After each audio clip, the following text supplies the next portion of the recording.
আলা নিসাইহি বিগুসলিল ওয়াহিদ। নবী করিম সাল্লাল্লাহু আলাইহি ওয়াসাল্লাম তার বিবিদের কাছে আগমন করতেন একই গোসলে তার বিবিদের কাছে এক রাতে আগমন করতেন। গোসল একটা। আর নবী সাল্লাল্লাহু আলাইহি ওয়াসাল্লামের এক যুগে সর্বাধিক স্ত্রীর সংখ্যা কতটি ছিল? 9। মোট নবী সাল্লাল্লাহু আলাইহি ওয়াসাল্লাম কতটি বিয়ে করেছিলেন? 11। আর 13 পর্যন্ত পৌঁছানো যেতে পারে। তো কথা হচ্ছে যে কিন্তু এক যুগে 11 বিবিও থাকেননি, 13 থাকেননি, মারা গেছেন। খাদিজা রাদিয়াল্লাহু আনহা মারা যাওয়ার পরে তখন আর সংখ্যাগুলি বেড়েছে। খাদিজা যতদিন ছিলেন ততদিন আর বিয়েই করেননি তিনি। তারপরে সাউদা রাদিয়াল্লাহু আনহাকে বিয়ে করলেন, তারপর আয়েশা রাদিয়াল্লাহু আনহাকে বিয়ে করলেন। এক যুগে নবী করিম সাল্লাল্লাহু আলাইহি ওয়াসাল্লামের সাথে মদিনা মুনাওয়ারায়, সেটা মক্কি জীবনে নাই, কতজন তার কাছে ছিল? 9 জন স্ত্রী ছিল। তো 9 জন স্ত্রীর কাছে একই রাতে যাওয়া এবং তাদের প্রত্যেকের সাথে সহবাস করা নবী সাল্লাল্লাহু আলাইহি ওয়াসাল্লাম কখনো কখনো করেছেন, সব সময় নয়, কখনো কখনো করেছেন। এই হচ্ছে হাদিস। একই গোসলে, এই নয় যে প্রত্যেক বিবির সাথে সহবাসের পরে গোসল আর তারপরে আবার আরেকজনের কাছে যাওয়া, এরকম নয়।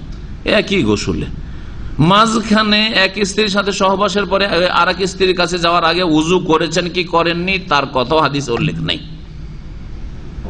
যেমন এক স্ত্রীর কাছে একাধিকবার গেলে, একাধিকবার তার সাথে সহবাস করলে মাঝখানে কি করতে হবে? মাসলা জানা আছে, গোসল করতে হবে। উজু, আচ্ছা আচ্ছা, গোসল করতে হবে। কেউ যদি 5 বার যায়, নতুন যারা বিবাহ শাদী করছে, তাহলে তো 5 বার গোসল করলে তো অবস্থা খারাপ হয়ে যাবে। প্রত্যেকবার গোসল করতে হবে না, কি করতে হবে তাহলে? সহবাস একবার যে হয়েছে তারপরে দ্বিতীয়বার যদি যেতে চান তাহলে কি করতে হবে? উজু করতে হবে। এই উজু করাটা ফরজ না মুস্তাহাব? মুস্তাহাব, ফরজ নাই, ওয়াজিব নাই।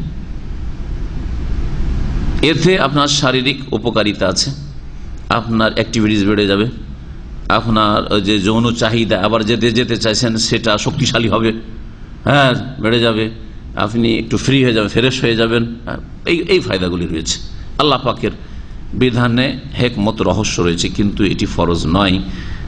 যদি উজু না করেও যদি একাধিকবার সহবাস করে এক স্ত্রীর সাথে তাও জায়েজ। তেমনি 9 স্ত্রী বা আপনার 2 স্ত্রী, একজন মুসলিম নবী সাল্লাল্লাহু আলাইহি ওয়াসাল্লাম ছাড়া 2, 3, 4 পর্যন্ত জায়েজ, তাই না?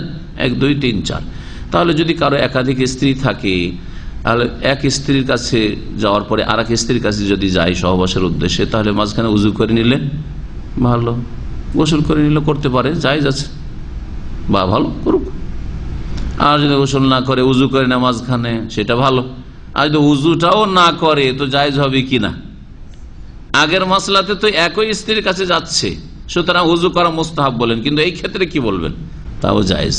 যদি উজু নাও করে তাও জায়েজ, তবে উজু করা ভালো, তার জন্য দিনের দিক থেকেও ভালো আর দুনিয়ার দিক থেকে, শারীরিক স্বাস্থ্যগত দিক থেকেও ভালো, উপকারী। এই ছিল।